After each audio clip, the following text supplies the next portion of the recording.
When a child refuses, forgets an instruction, covers their ears, or has a meltdown, adults naturally try to explain what they see. We may think stubborn, lazy, rude, fussy, or attention-seeking. But behavior is only the visible part of the story. It may be communicating overload, anxiety, pain, a motor difficulty, or a skill the child cannot consistently access. Here are 7 behaviors worth understanding differently. First, refusal and avoidance. No, I can't. Hiding, delaying, or resisting school can look like defiance. It may represent sensory overload, an unclear demand, anxiety, bullying, or fear of failing again. Reduce the contest and ask which part feels difficult. Second, meltdowns and rapid escalation. Crying, shouting, hitting, or bolting may be labeled a calculated tantrum. Often the child's nervous system has exceeded its capacity to cope. Make the situation safe, reduce language and sensory input, and discuss what happened after recovery, not during the crisis. Third, not listening, forgetting, or failing to start. A child may hear an instruction but lose it from working memory, struggle to shift attention, or not know how to begin.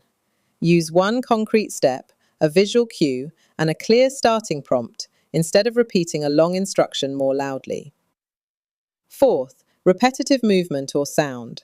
Rocking, pacing, humming, or hand movements may help a child regulate, concentrate, express emotion, or experience joy. Safe stimming does not need to be stopped simply because it looks unusual. If it causes harm, identify its function and offer a safer alternative. Fifth, sensory avoidance and restricted eating.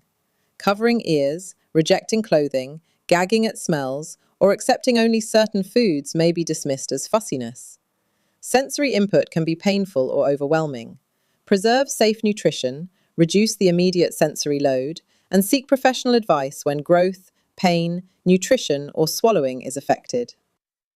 Sixth, distress around change. Repeated questions, rigid routines, or difficulty stopping a preferred activity may look controlling. Predictability can reduce anxiety and cognitive load. Use warnings, visual schedules, countdowns, and meaningful choices. Flexibility develops more successfully from safety than from surprise.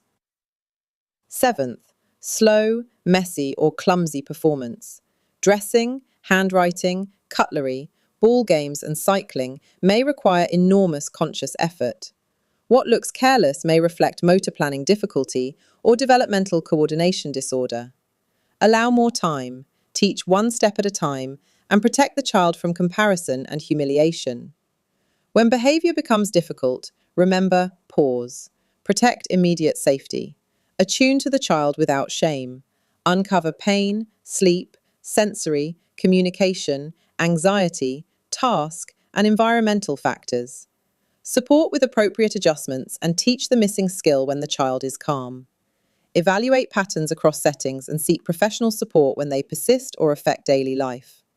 Understanding behavior does not mean removing every boundary. It means matching our response to the child's actual difficulty. Do not ask only, "How do I stop this?" Also ask, "What is this child finding difficult and what support would make success possible?" Behavior is information. See the need. Support the child.